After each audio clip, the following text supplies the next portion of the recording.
ebidensya, resibo, walang lusot ang may atraso. Ang mga resibong nakalap ngayong hapon. Isang babae ang bigla na lang nanugod. Dinuro-duro at pinagsasampal ang isang lalaki sa gitna ng kalsada sa San Mateo, Rizal. Galit na galit at halos magwala naman ang parehong babae habang kausap ang dalawang menor de edad. Ano ang dahilan ng pagiging emosyonal, panunugod at tila pagwawala ng babae? Trabaho ba ika mo? Paalala sa mga naghahanap ng pagkakakitaan, baka sakaling pagkapera, ikaw muna ang peperahan? Bawal yan! Ano man reklamo, bibigyan tugon. Bawat hinaing at problema, hakanapan ng solusyon. Ito ang bago ninyong sandigan, hindi palalampasin ang makatiwali at maling gawi. Dito, walang ligtas ang abusado at lalong walang lusot ang may atraso. Dahil ang lahat, hahanapan natin ang resibo. Magandang hapon, ako po si Emil Sumangil.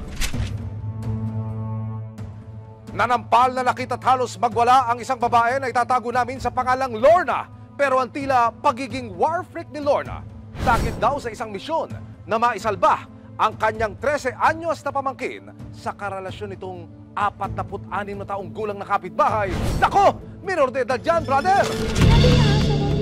Sinabi niya na. Ay, hindi daw kayo magkatabi kayo, di hinipuan? Ano ba sa tingin sa tita mo, tanga? Yung totoo. Nanggagalaiti sa galit si Lorna, di niya tunay na pangalan matapos niyang mabalitaan ang kumakalat na chismis sa barangay. Ang kanyang 13 taong gulang na pamangkin na tinawag naming si Trisha, karelasyon di umano ang 46 na taong gulang nilang kapitbahay na itatago namin sa pangalang Melchor. 13 years old. Tapos from sa sexual activities. Tapos ang hindi ko gusto ron is nagiging comfort zone ng dalawang bata yung ganong pamumuhay na okay lang. Ano mangyayari sa buhay niyo? Kaya si Lorna nag-alaspay at nag-imbestiga kung ano nga ba ang totoong relationship status ni Trisha at Melchor. Hanggang isang profile picture ang bigla na lang bumulaga sa kanya. Doon sa profile picture, larawan nyo nga ako sa amin. Ano makikita namin? Yung lalaki po, katabi po yung bata, which is yung pamangkin ko, with puso. Tapos naka-status doon in relationship. Tapos yung gawa po ng profile is recently lang. Dahil dito, muling kinompronta ni Lorna ang pamangkin na si Trisha. Kailangan ko malaman anong ginagawa sa'yo. Yung totoo. Tingnan sa akin, tanga. Pero something smells fishy raw kay Lorna. Dahil ang ama ni Trisha na mismong kapatid niya, mukhang binasbasan pa raw ang relasyon ng anak at ng kapitbahay na si Melchor. Feeling ko is, meron pa siyang ibang nakukuha. Naman po kung gutom lang, may trabaho siya eh. Gusto ko ma-realize niya na mali siya. Huwag niyang gamitin yung bata bilang resource. 8 taon na raw hindi nakapipiling ni Trisha ang kanyang ina. Kaya ang tiyakin na si Lorna na ang nagmagandang loob na pangalagaan ng dalagita. Di bali na humagalit sila sa akin ngayon. At least in future, makita man nila to, ma-realize man nila, may ginawa ako.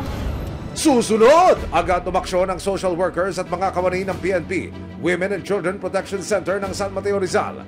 Pero si Trisha, lumalaban at ayaw sumama. Tatawagan ay nagalit niya saan? Abangan mamaya, trabaho ba ika mo? Paalala sa mga naghahanap ng pagkakakitaan, baka sakaling pagkapera, ikaw muna ang peperahan? Bawal yan! May ebidensya, resibo, walang lusot ang may atraso. May ebidensya, resibo, walang lusot ang may atraso. Isang 13 taong gulang na dalagita sa Rizal, ginawang nobya raw ng 46 na taong gulang nilang kapitbahay at ang say ng kanyang tita Lorna, this cannot be. Kaya naman nitong nakaraang linggo, dumulog si Lorna sa resibo para ilapit ang kanyang problema. Sir, gusto ko makulong yung lalaki. Di ako talaga papayag, sir. Igugo ko to kasi wawala na ako ng pag-asa. Agad na nakipag-ugnayan ang resibo sa Municipal Social Welfare Office o MSWDO ng San Mateo, Rizal. Dahil sa sitwasyon ni Trisha, maituturing na siyang child at risk Kaya kasama ang resibo, MSWD Office ng San Mateo Rizal at Philippine National Police, Women and Children Protection at WCPC San Mateo Rizal.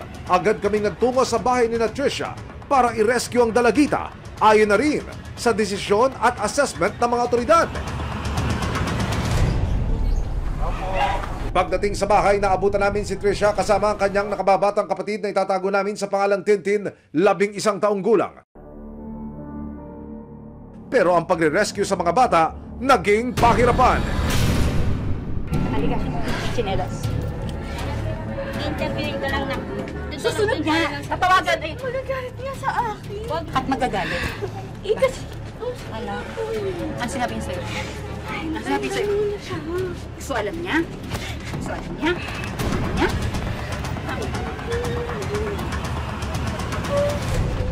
Sumama ka lang, tatawagan namin si Papa mo.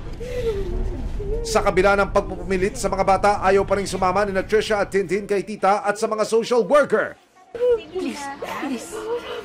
Please. Usap na mo eh. Halika.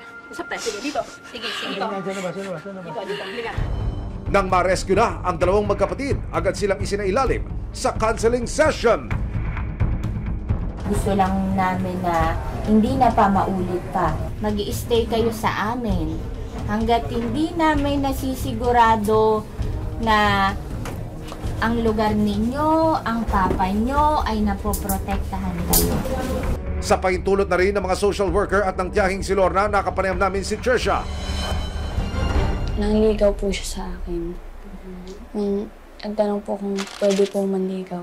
After 2 weeks, yun po, sinagot ko po siya. Pagbigay po, just mabait po. Yung pangangailangan ko po sa school, mga uniform po, ganun. Yung ano po, yung di niya daw po papabayaan, mahal na mahal niya daw po ako, ganun. Ayon sa batas, pang-aabuso ng maituturing ang pagkakaroon ng sexual na ugnayan sa isang 13 anyos tulad ni Tricia. Para masiguro ang kondisyon ni Tricia, pati na ang kapatid niya, inirekomenda ng social workers na isailalim sa medical tests ang magkapatid. Sa gabay ng social worker, PNP WCPC ng San Mateo Rizal at ng kanilang tiyahing si Lorna, minabuti ng resibo na samahan sila sa isang ospital para masuri. Agad silang isinalang sa genital examination para masuri kung may senyales ng pang-abuso. Susunod, si Tricia sumailalim din sa pregnancy test. Pero, katibayan na kaya ito ng naiulat na pang-abuso? Isang recruitment agency sa Quezon City ang nambibiktima raw ng mga aplikante. Naniningil daw ito ng fee pero hindi naman nabibigyan ng trabahong inaplayan. May ebidensya, resibo, walang lusot ang may atraso. May ebidensya, resibo, walang lusot ang may atraso. Isang 13 taong gulang na dalagita ginawang nobya raw ng 46 na taong gulang niyang kapitbahay. Isinailalim ang dalagita sa iba't ibang medical examinations kabilang na ang pregnancy test. Ang di umano'y pang-abuso ni Melchor, nagbunga na pala. Positibo si Tricia sa isinagawang pregnancy test. Ako po mismo yung sumama dun sa comfort room. Tapos yun, hindi ko po sana in-expect. Dahil dito, buong-buo na ang desisyon ng tiyahing si Lorna. Nito lang Huwebes, sinamakan siya ng resibo na magsampa ng kasong statutory rape laban sa suspect na si Melchor.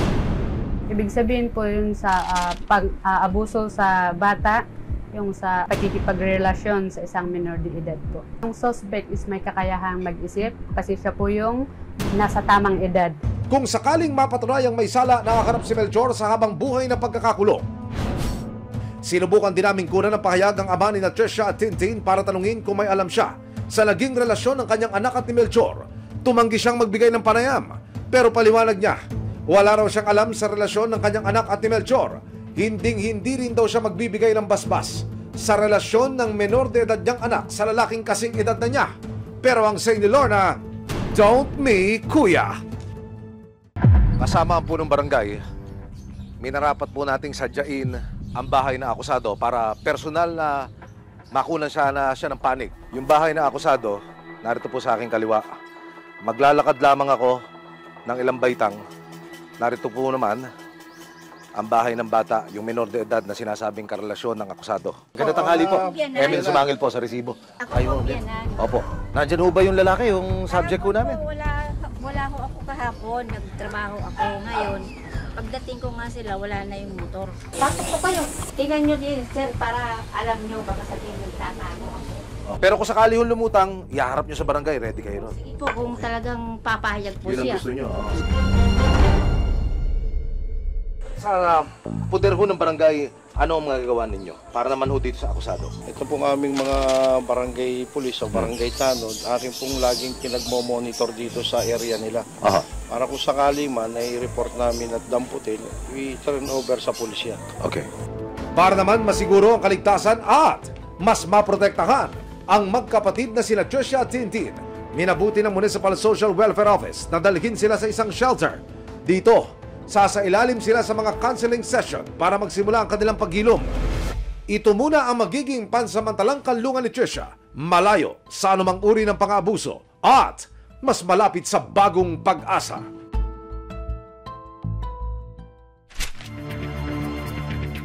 Dating tagatastas ng sinulid sa isang patagian, nag-apply ng trabaho online bilang hotel room attendant. Pero nang pinagbayad siya ng interview fee, medical fee at kung ano-anong fee, doon na siya nagdudang ang ina-applyan pala niya'y isang scam. Sa Facebook page ng Resibo, hindi lang isa o dalawa, kundi sangkaterbang reklamo na tungkol sa tinatawag na trabaho scam ang aming natanggap. Karamihan sa kanila, iisa ang modus na ginagawa. Isa sa mga nagpadala ng mensahe si Vanessa, 32 taong gulang. Nung nakita ko po yan, nagpa-PM sa page. And then, pagdating po sa page nila, may piniem sila po na dun po kami magsisend ng resume. Samantala, dumulog sa ating action center ang 38 anyos na si Chelsea. Hindi niya rin tunay na pangalan. Nainganyo po ako, ma'am, kasi wala po silang age limit. Tapos, nandun po yung mga position na fit po talaga sa akin. Reklamo nila, isang recruitment agency sa Quezon City ang nambibiktima raw ng mga aplikante. Naninigil daw ito ng fee pero hindi naman nabibigyan ng trabahong inaplayan. Pinuntahan namin ang itinurong address ng sinasabing recruitment agency. Makikita po itong gusali na ito. 4 na palapag na gusali. Narito po yung opisina ng recruitment agency. At ayon ho sa research work ng ating team, hindi lang kasambahay ang tinatanggap na aplikante. Kung nyo makikita ko sa ating surveillance video, marami hong pumapasok ng mga aplikante. Sa labas ng building na ito, makikita ang isang gray na gate sa bandang kanan. Makikita rin ang karatulang nakalagay na sinasabing ang mga aplikante ay pumunta sa second floor, room 2. Pag-akyat sa second floor, makikita rito ang pila ng mga aplikanteng gusto lang naman magkaroon ng trabaho. Full-time man yan o part-time. Isang babae ang kukuha ng resume o biodata. Siguro 10 minutes lang po yata yun. Gintay ako, tapos pinabasok na po sa loob. Kumbaga, pag may after silang na-interview sa loob, magpapapasok po sila ng isa. Dito na magaganap ang job interview. Educational background, mga working experience po namin, yun po. Based po din dun sa resume po namin. Tapos tinanong po na willing ba kayong ma-deploy ngayon. So, po. Hanggang sabihin na nila ang kanilang magic words. Andiyan na yung maniningil na po sila ng processing fee daw po or registration fee para i-process na daw po nila. Babayad po ako ng 300, ganyan. Sabi ko po, wala po akong pera. Tapos nagtanong sa akin, kung kahit ba 100 kung meron ka. Sabi ko, wala po. Sabi niya, kahit 50 na lang. Si Vanessa, matapos malaman na mayroong babayaran, hindi na tumuloy sa kanyang pag-apply. Habang si Chelsea naman, kasama ng kanyang boyfriend, nagpatuloy sa kanilang job application. Ayon kay Chelsea, sumunod silang pumunta sa Muñoz sa Quezon City para sa medical exams. Nagulat po ako na hiningan kami, ma'am, ng 1,200 for medical po daw. Hanggang sa ituro sila sa Novaliches para raw sa kanilang deployment. Hiningan po siya ng another 400. Tapos after po nun, dadalin po daw siya sa Makati. Aba, pasa-pasa, no? Hindi pa man nagkakapagtrabaho, 1,800 pesos na ang nasingil kila Chelsea. Dahil sa mga reklamong ito, Dumulog ang resibo sa tanggapan ng Business Permits and Licensing Department o BPLD sa Quezon City Hall. Napag-alamang mayroong business permit ang recruitment agency na inirereklamo. So this is the particular business that you're looking for. Meron siyang mayor's permit number 93907-805. So when I click this, and that's the address. Nag-apply po siya ng permit ng 2023. May detalye po, ha? Yes. September 11, dun namin siya nabigyan na issue ng permit. So valid siya for 1 year. Apo, ma'am. So hanggang September 11, 2024 yung kanyang permit. Pero giit ng BPLD, hindi tama ang maningil ng anumang placement fee sa mga aplikante. Ano po ang nadiskubre ng inyong team dito po sa negosyo na ito? Meron naman po silang permit at compliant po sila sa lahat ng regulatory requirements. Kaya lang po, dapat hindi sila gumagastos unnecessarily hanggat hindi pa sigurado na may trabaho silang mapapasukan. Bago ka pag-gastusin for medical or for whatever, alam mo na, meron ka ng notice na hired ka. Dahil sa ating inilapit na reklamo, magsasagawa ng isang surprise inspection sa inirereklamong ahensya ang mga kawani ng Quezon City LGU. Alas 2:30 ng hapon natapos na po ang briefing at mula po rito sa Quezon City Hall, tutulak na yung mga kagawad ng Bureau of Permits and Licensing Division ng Quezon City Hall, maging yung mga taga-Public Employment Services Office para ho inspeksyonin yung tanggapan ng recruitment agency. Pagdating sa agency, kinatok na ng BPLD ang opisina ng agency. Pero teka, pinagsaraduhan ng mga kawani ng gobyerno? Bakit naman po ganon?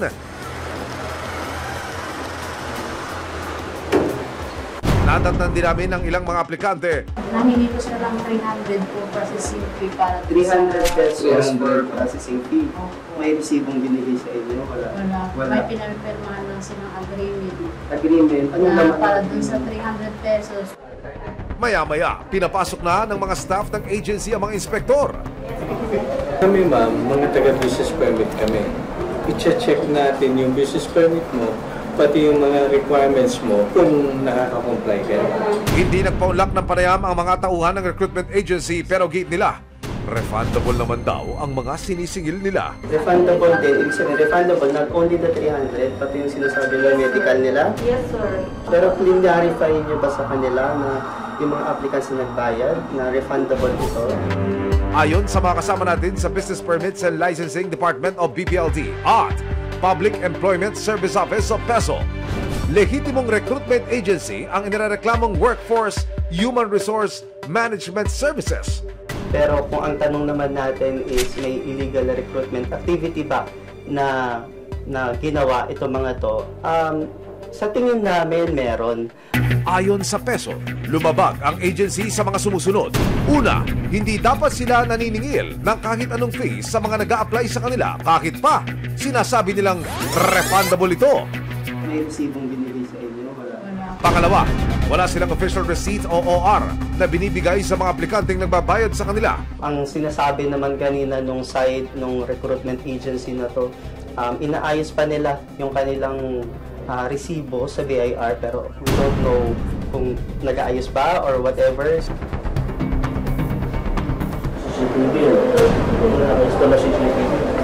Pangatlo, ayon sa ordinansa sa Quezon City, ang bawat business establishment sa lungsod ay dapat mayroong closed-circuit television o CCTV camera.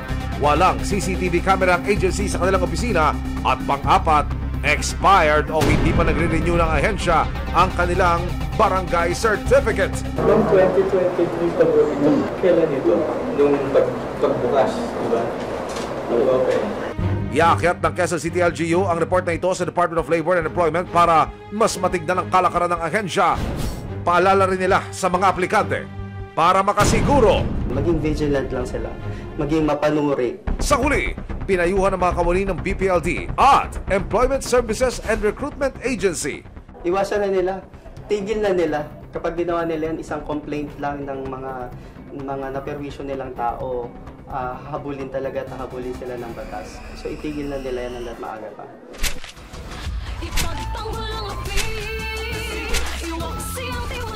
Sama-sama nating ituwid ang tiwali at baluktot. Itakwil ang maling gawi at modus na bulok.